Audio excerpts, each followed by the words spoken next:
Olá, hoje eu vim aqui perguntar para você, você sabe realmente o que é um Estado democrático de direito? Porque é o que se fala hoje nas redes sociais e na mídia.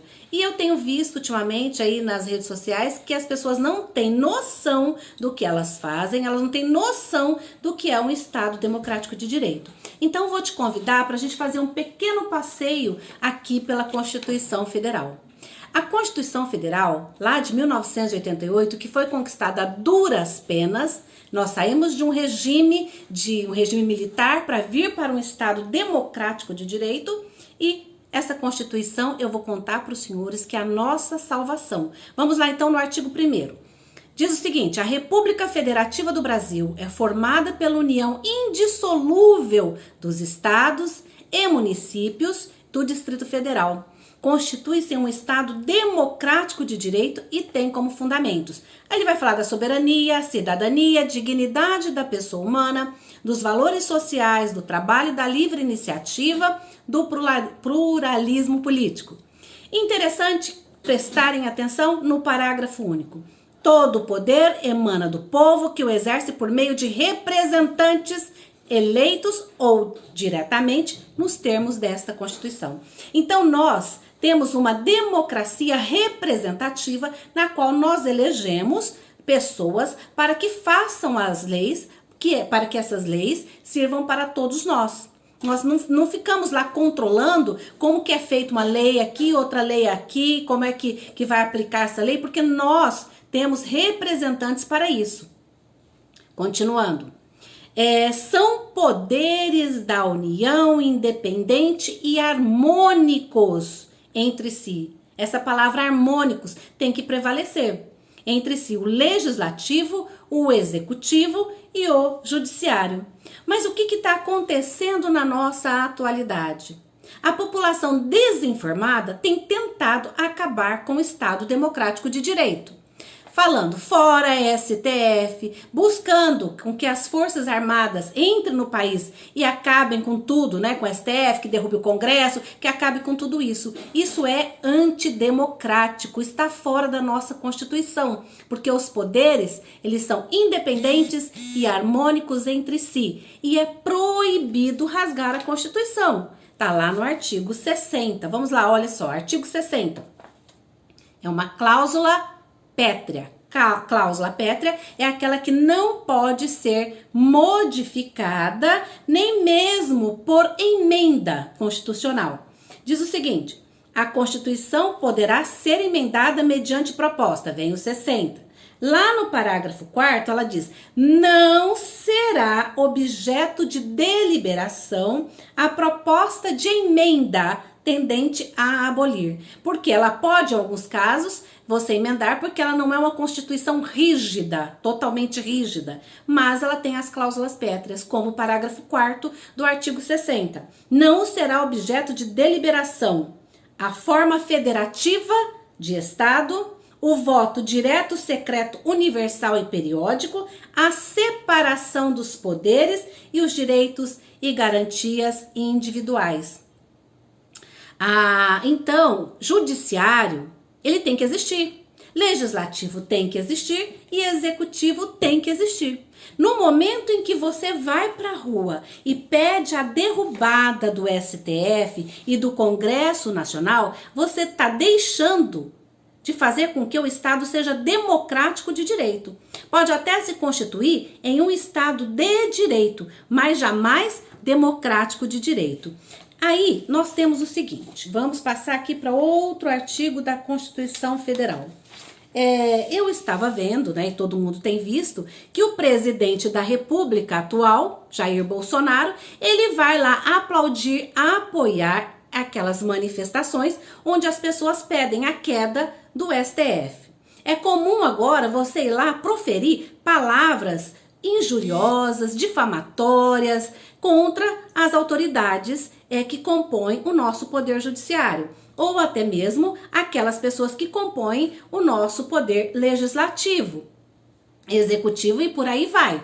Muito bem, Quando o presidente da República, que precisa ajudar a guardar a nossa Constituição, ele começa a participar de toda essa balbúrdia, ele comete crime de responsabilidades. E crime de responsabilidades é previsto também na nossa Constituição Federal, que está lá no nosso artigo 85 da Constituição Federal, que diz o seguinte: são crimes de responsabilidade do presidente da República. Deixa eu abrir aqui a Constituição Federal. Do presidente da República que atentem contra a Constituição Federal e especialmente contra, vamos lá, a existência da União.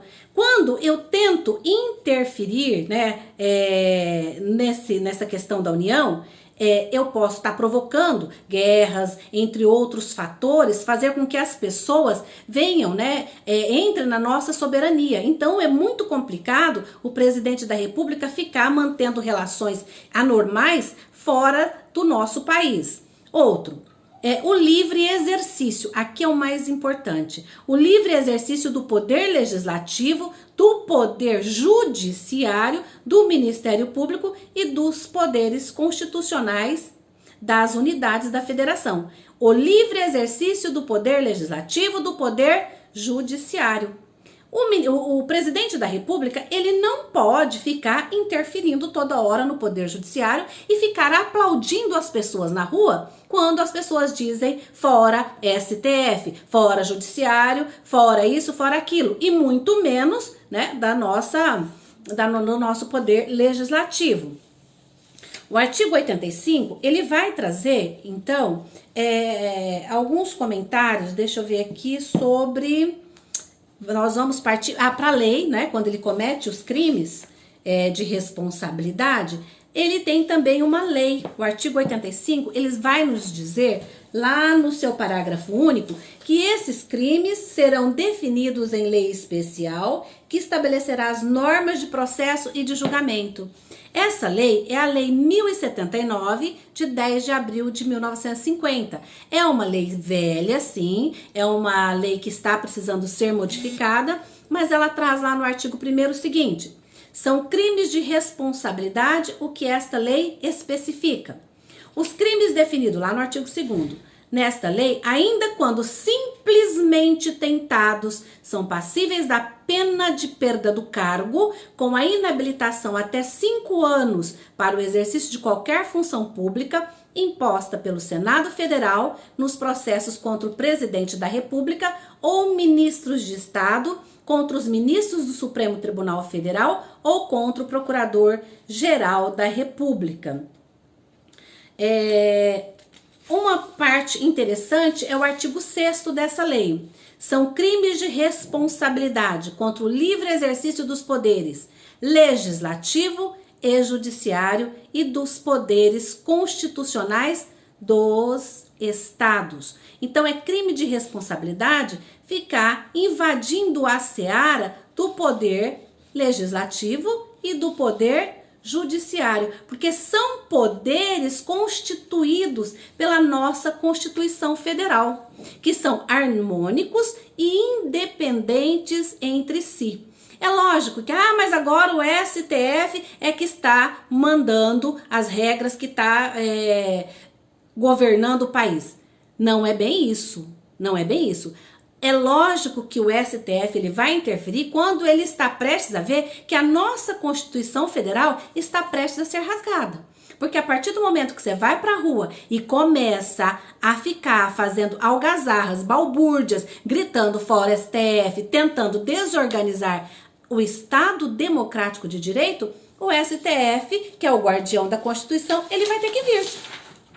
Bom, ainda nós temos uma questão que o pessoal fala, que antes de entrar propriamente no que é um Estado democrático de direito, só para lembrar do artigo 142 da Constituição Federal. Deixa eu ver aqui o 182, eu tinha separado ainda o artigo... isso mesmo, 182. Vamos falar do 142. 142 da Constituição Federal, que diz o seguinte... Cadê? Tá aqui. Das Forças Armadas. As Forças Armadas, constituídas pela Marinha, pelo Exército e pela Aeronáutica, são instituições nacionais, permanentes e regulares, organizadas com base na hierarquia e na disciplina, sob a autoridade suprema do Presidente da República e destinam-se à defesa da pátria, à garantia dos poderes constitucionais e, por iniciativa de qualquer desses, da lei e da ordem. O Exército ele tem que manter o quê? A garantia dos poderes constitucionais. O poder judiciário é um poder constitucional. O Exército não pode simplesmente entrar sem mais nem menos dentro do STF e sair derrubando os ministros lá do STF, porque isso também é crime. Ele vai estar contra a nossa Constituição Federal. Esse artigo 142, nós temos ainda a ver o que é esse poder soberano. Será que Bolsonaro pode simplesmente mandar os militares chegar lá e botar todo mundo fora? Como alguém costuma dizer, um cabo e um soldado, jogar o STF fora? Não. Porque esse poder soberano significa só hierarquia. O presidente, ele não é mandado por ninguém, vamos dizer assim. Digamos que na vida, vou dar um exemplo bem comum. Você tem um chefe e acima do seu chefe na empresa, às vezes não tem mais ninguém.